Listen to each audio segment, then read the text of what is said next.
அப்புறம் பார்த்தீங்கன்னா இங்கே வந்து நம்ம இயற்கை நிறைய பொருள் கிடைக்கும். எப்படி எக்ஸாம்பிள் சொல்லணும்னா நம்ம மனிதன் வந்து வாழ்வுக்கு தேவையான வந்து பொருள் எல்லாமே இங்கேயே இருக்குது. அதில் ஒரு விஷயம் வந்து பார்த்தீங்கன்னா நம்ம தலைக்கு வந்து இங்கே வந்து நம்ம தலையில் வந்து இளநரை, அப்புறம் ரெண்டாவது பொடுகு, இந்த மாதிரி முடி உதிர்றது போன்ற பிரச்சனைக்கு வந்து இங்கே இயற்கையாகவே தீர்வு இருக்குது. அது போன்ற பொருளுக்கு வந்து என்னென்ன வருதோ வாங்க பார்க்கலாம். இது வந்து அரப்பு மரம், உங்களுக்கு தெரிஞ்சிருக்குன்னு நினைக்கிறேன். இதுதான் ஒரு அரப்பு மரம். பொறிச்சு காமிக்கிற பாருங்க.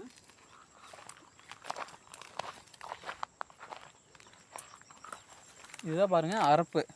இது வந்து நம்ம காய வச்சு அரைச்சி இது கூட சீவக்காய், அப்புறம் வெட்டி வேறு, இந்த மாதிரி பொருளை சேர்த்து நம்ம தலைக்கு தேய்ச்சோம்னா இளநரை, அப்புறம் சொட்டை, எனக்கு கூட இருக்குது, நான் ட்ரை பண்ண போகிறேன். இதுக்கு மேலே இளநரை, சொட்டை, அந்த முடிவு போன்ற பிரச்சனை வந்து எதுவுமே வராது.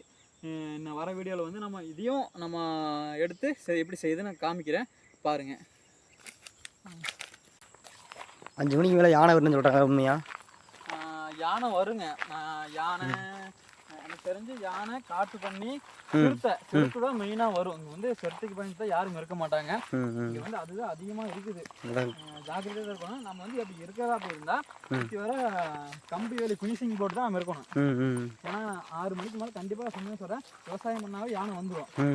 நம்ம இன்னைக்கு நம்மளுக்கு அதிர்ஷ்டம் இருந்தால் நீங்கள் நம்ம இன்றைக்கே பார்க்கலாம். சரிங்களா, நான் காமிக்கிறேன்.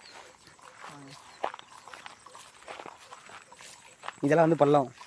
இதெல்லாம் வந்து இப்போ தண்ணி வரும். மழை காலத்தில் வந்து தண்ணி நிறைய ஓட மாதிரி போகும். அப்போ வந்து நம்ம மழை காலத்தில் வந்து தண்ணி வேணால் அந்த பள்ளத்துலேருந்து எடுத்துக்கலாம்.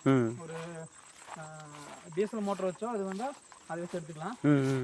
இங்கே பார்த்தீங்கன்னா நம்ம இந்த மூங்கில் மரம், மூங்கில் பூட்டிலிருந்து தான் நம்ம வீடு கட்டுறதுக்கு தேவையான மூங்கில் எடுக்க போகிறோம். நம்ம இன்னும் வரப்போகிற வீடியோவில் வந்து நம்ம இதை பற்றி காமிக்கிறேன், எப்படி வெட்டி க்ளீன் பண்ணி நம்ம எங்கே வீடு அமைக்கிறது அப்படின்றத காமிக்கிறேன். பாருங்கள், நல்லாயிருக்கும். வியூஸ் வந்து பார்த்தீங்கன்னா வியூ வந்து நல்லாயிருக்கும். வாங்க அப்படியே நம்ம சுற்றி பார்த்துட்டு வரலாம் வாங்க.